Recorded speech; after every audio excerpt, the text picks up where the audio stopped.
Hey, what's up, everybody? This is David Brown, real estate agent, investor, wholesaler.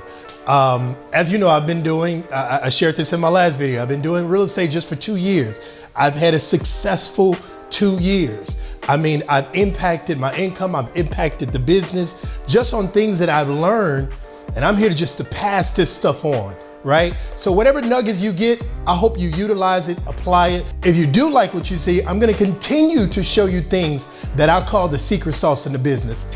All right, so let's get to the video. Today, we're gonna talk about running comps to get the right ARV or either the right listing price, right? So I wanna make sure I cover those because it could be detrimental. This is something that's overlooked, but very critical as to doing your due diligence with either finding the right property and the price point, or either trying to work it to the end and get to the point of the listing price. So I wanna make sure I cover these things.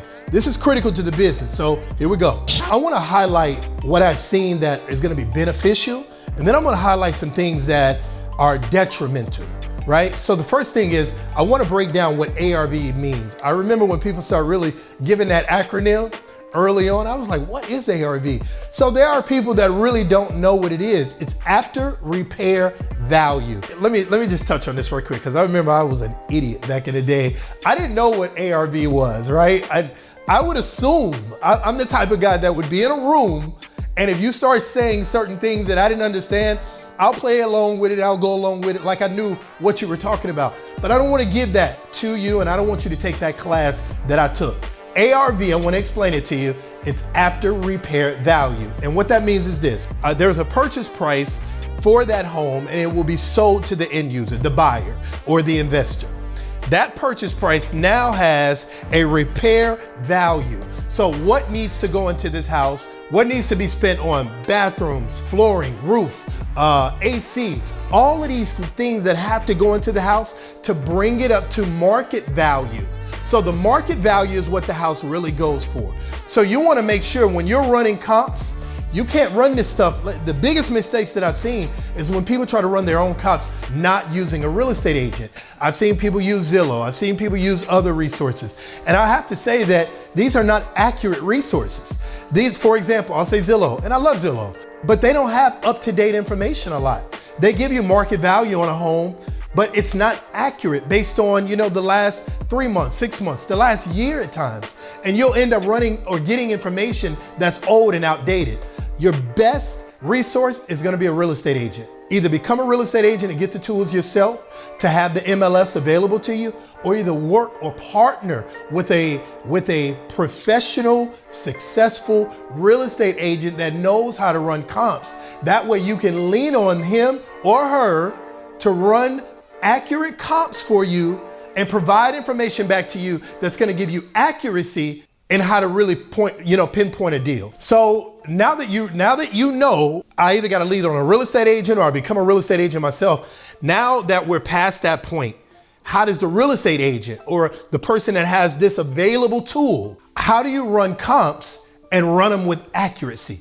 Check this out. The first thing you want to do is you want to really drill down on the neighborhood. I typically start about 1/4 of a mile in. If there's enough data within 1/4 of a mile, and let me tell you what data means. It's homes that are active, it's homes that are pending under contract, and it's homes that have been sold. If there's a sufficient amount of information within 1/4 of a mile, you've got just what you need. You need to also make sure that you're running apples to apples comparison. If you're looking at a 3-bedroom, 2-bath home, making sure you're looking at a 3-bedroom, 2-bath home in terms of running your comps. Look at the square footage. The square footage, again, it has to be similar to the home that you're looking at versus the home that you're running comps on or trying to get comparables for. So this is important. These are some key things. Now, the biggest mistake that I've typically seen people do is they'll run 1/4 of a mile, right? So check this out. You'll run 1/4 of a mile, but let's say if that 1/4 of a mile has a neighborhood that's just right across the street that has a higher price point than the neighborhood that you're running comps on. So let's call it Oak Forest neighborhood. And the comps that you're running is called Millbury neighborhood. You want to focus on Millbury because the comps in Oak Forest will skew your numbers and you will be misled to think that you can get more than what you're supposed to be getting if you don't give focus and attention to that neighborhood. That's a key thing. So yes, run comps for a quarter of a mile. If the data is there, you're good, but make sure you separate the neighborhood too. I've seen that too many times where people take another neighborhood at a higher price point, think they're gonna get a better value and a higher price point for what they're running comps on. I see that mistake all the time. So just be real careful with that. You could get lucky, right? This is a blessed situation right here. You could get lucky. There's some urban development areas. There's some homes that are in neighborhoods that have a lot of transition. And what I mean with transition is this: there can literally be a home across the street worth $1 million. The home on the other side of the street that you're running comps on could have a price point of $300,000. All right, all you got to do now is say, if I add additional square footage, because you got to break it down by dollar per square footage as well. That's another key thing. What am I really looking at in terms of dollar per square footage? So the transition is this: there are $1 million homes in that area, $500,000 homes, $300,000 homes. Do I have to completely wipe this house out, take advantage of the lot, and build me a $400,000 house in terms of that construction cost and end up getting a value of $1 million? So there's a lot of transition sometimes in neighborhoods where you get to push the comps and you get to elevate the square footage of the house by adding more dollar per square footage and getting a real better return out of it. Now, it doesn't typically happen like that all the time. But again, there are some areas where you can set the comps. So in terms of running comps, again, I love to do, even when before I wasn't an agent, right? I wanted to make sure that, look, the language from one agent spoke to the language of another agent. So I would get multiple comps from different agents, right? And what I found out is sometimes people wasn't speaking the same language. That's why it's important to have accuracy. That's why it's important to look at the details, look at the dollar per square footage, look at the neighborhood itself, look at if it's a 3-bedroom. Maybe I can get a 3-bedroom and I can match it up to a 4-bedroom. All of these things matter. So I wanted to look at different comps. So I had different realtors running me, comps that I can review. So maybe 2-3 times over, I had different people presenting me with information, but I wanted to make sure that it was accurate in terms of what I was getting before I made a decision on either executing on a home or determining what a list price was on a home. Let me just add this, because this is a major deal breaker. It's not so much that what I've seen sometimes is, and I respect these acquisition companies. These acquisition companies, at the end of the day, I like them, I love them. I think they're very useful for what they do. But what I've noticed, if you're gonna be a buyer or an investor and you're buying from an acquisition companies, they're gonna provide you with comps. Those comps, more than likely, are gonna be a half a mile out, a mile out, or they're gonna pull comps for all the remodeled homes. That can mess up your numbers. Stay with what I've already shared with you. That way, when other comps are given to you, if you focus on what I said, you're not gonna go wrong. I guarantee it. Because it's not about you doing improper work. It's about you now being misled to follow the work of somebody else. And that could be detrimental, for real. So again, you want to rely on, what am I learning in this? What is this video really teaching me? And I'm telling you, I've seen a lot of times where acquisition companies will give you comps a half a mile out, or they're gonna run comps just on remodeled homes. You may not have the same polished work that the house down the street gonna have. That matters a lot. Aesthetics. You may not put the same details that somebody else. You may find a more budget-friendly home that you can sell as opposed to all of the glamour and glitz that somebody put in theirs. Again, stick to the blocking and tackling. Run good comps, and I guarantee you a good return. So I know we always want to give our own spin to what this house is worth, or what it looks like it's worth, or what it look like I can get for it. But y'all, let me tell you this, the market is what determines what the house is worth. The comps in the area are associated to the market. The comps are moving pieces. There are variables that have an attachment to the market. So all of this is math.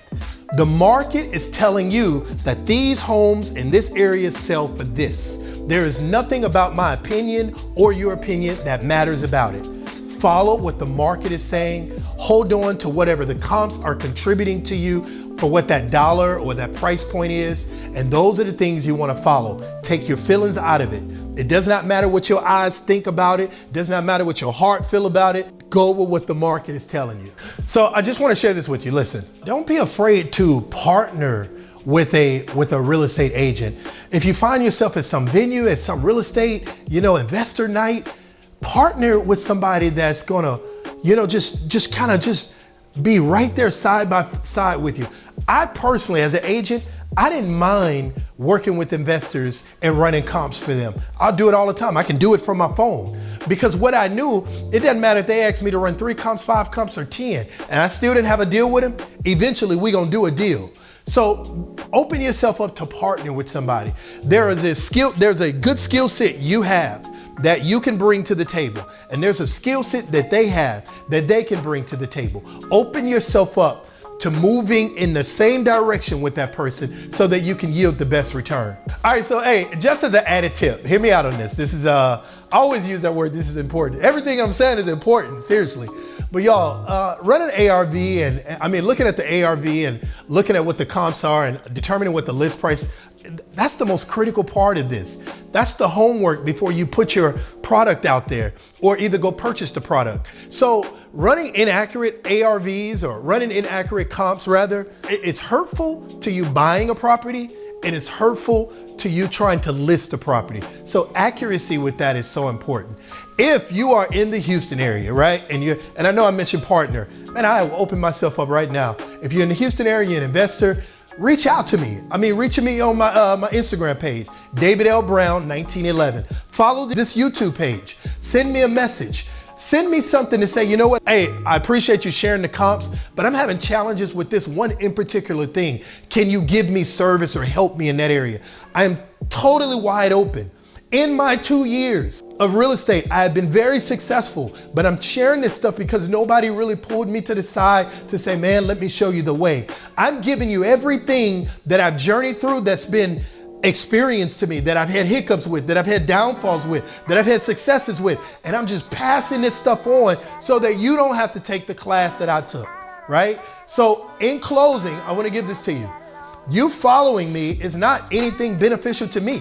It's beneficial to you because I'm giving you something that wasn't given to me. So I hope you take all of these nuggets. And if you're looking to go into real estate, don't worry about the big sphere of it all. This thing is going to help you, and you learn from it by incremental growth. You learn how to run good comps.